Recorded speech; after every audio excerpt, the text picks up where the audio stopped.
We begin with some breaking news coverage. Dennis is accused of stealing millions of dollars in benefits from veterans. We're told Ronnie Denis isn't even his real name, but an identity he stole in 1983. They just had, their interpretations were very demonic and evil, and they just used it to manipulate and crimes by targeting military members and exploiting them for their benefits. The indictment also describes hope that Denis doesn't just walk free, because he's an evil man, and I think it goes much deeper and darker than people realize. You're scared to do things because you feel like you might die. A convoy of black SUVs roll up to an 11,000 square foot mansion in Martinez, Georgia. They arrest the pastor and they file a 26-count federal indictment. But they hit a problem they've never had before. The man they've just arrested doesn't exist. The United States government is prosecuting a man, and after months of investigation, they still can't tell you his real name, because the person he claims to be has been dead since 1989. He built 12 churches, 11 of them planted within miles of active military bases, not to save souls, to harvest soldiers.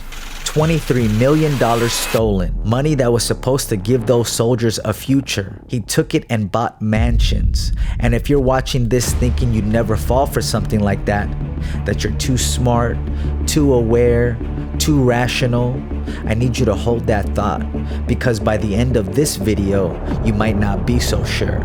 I'll show you how a man with no name can convince you to give up your money, your family, and your future without holding a gun to your head. It all starts with a plate of food. Now, before I tell you who this man is, I need you to understand how you could have ended up sitting in his church.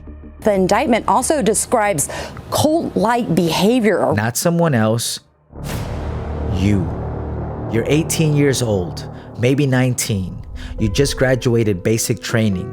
8 weeks of someone screaming in your face, breaking you down, rebuilding you from scratch. You learned one thing above all else: trust the structure, trust the chain. Do what you're told and everything works out. Now they ship you to Fort Stewart, Georgia. You step off the bus with a duffel bag and a flip phone. You don't know anyone. Your family is 1,000 miles away. Your bunkmate is a stranger. The base is huge and empty in a way that only military bases can be. All concrete and chain link and silence after dark. You're homesick. You won't say it, but you are. And then on a Sunday morning, someone shows up, another soldier, or someone who talks like one. Friendly, not pushy, just says, "Hey, a few of us are going to this church off base. They do a big dinner after service. You should come." Nothing weird, just a meal with some people. You say sure, because why wouldn't you? You walk in and it feels like walking into someone's living room. People hug you, not the stiff kind, the real kind. There's a girl your age who asks you where you're from. There's a guy who served at the same base your dad was stationed at. Someone hands you a plate of food and nobody asks for anything in return. For the first time since you left home, you feel like you belong somewhere. You come back the next Sunday, then the one after that. Within a month, someone mentions the Bible seminary the church runs. Free classes, structured schedule, something to do with your GI Bill instead of letting it sit there. You figure, why not? You're not using it for anything else. And these people have been nothing but good to you. You enroll, start attending. You're there every day now, morning classes, evening services, dinner with the congregation. Your world gets smaller, but it doesn't feel smaller. It feels fuller. These are your people now. This is your family. That's how it happens. Not with the lock on the door, not with a gun to your head, with a plate of food and a seat at the table. You didn't join a cult. You joined a family dinner. The cult part comes later, so slowly you don't even notice. But let me pull the camera back, because the church you walked into, it's one of 12. Positioned like chess pieces across the country. Fort Hood, Fort Bragg, Fort Gordon, Joint Base Lewis McChord, each one planted within driving distance of an active military base. Each one running the same play. The friendly soldier, the Sunday meal, the seminary pitch. That's not a ministry, That's a grid. And every 18-year-old soldier in a barracks within 20 miles of it was a target. But who built it? Here's where the story breaks open. The man running every one of those churches calls himself Rony Denis. But the real Rony Denis, the one born with that name, was a Haitian immigrant who died in 1989. His widow confirmed it. Somebody took a dead man's name, his social security number, his entire identity on paper, used it to marry a US citizen in 1988, used that marriage to gain citizenship in 2002, and that same year, with a stolen name and a borrowed life, he founded the House of Prayer Christian Church, 8 miles from Fort Stewart.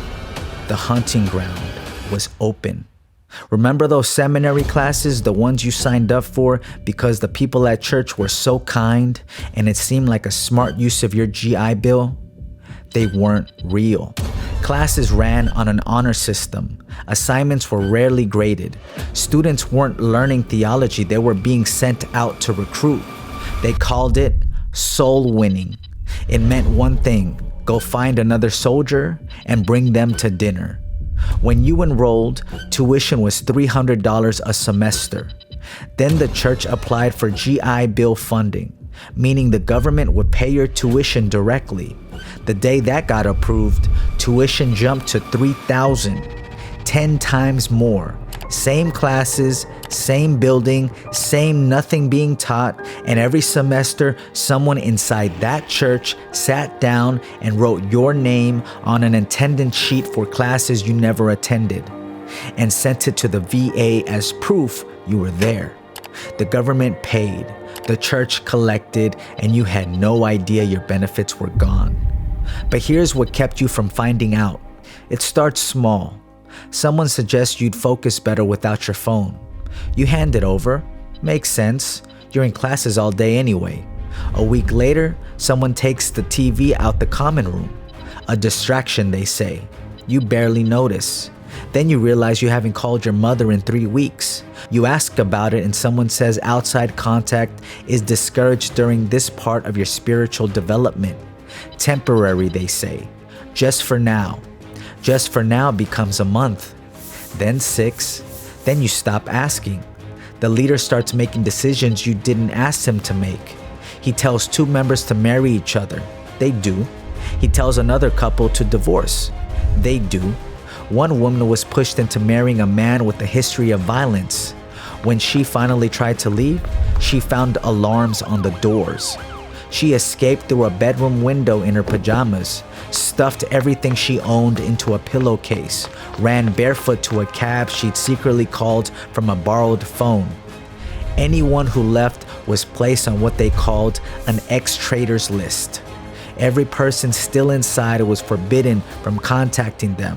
Even if that person was your mother, even if she was begging to hear your voice, you were told she was dangerous. That the outside world was a threat, that leaving meant losing everything, your salvation, your community, your family.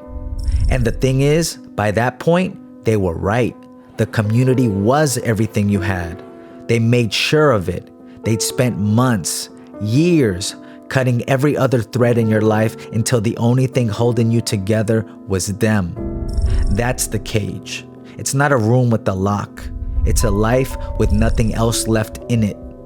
And while members were climbing out of windows and running in their pajamas, the man who built all of this was pulling into his $2 million mansion. 7 bedrooms, 8 bathrooms, 11,000 square feet. He had a second home, a third, all of it paid by the GI benefits of soldiers too trapped to leave. The FBI would eventually call this investigation Operation False Prophet. God gave me permission to kill everybody in here, but I won't because I love you. That's not a sermon. That's a hostage negotiation. And the people who escaped, they still hear it. He's in federal custody right now, bond denied. Tonight, the leader of the House of Prayer, Rony Denis, is in custody, connected to an FBI raid on his mansion in the Westlake neighborhood. And about 100 church members still show up to every single hearing.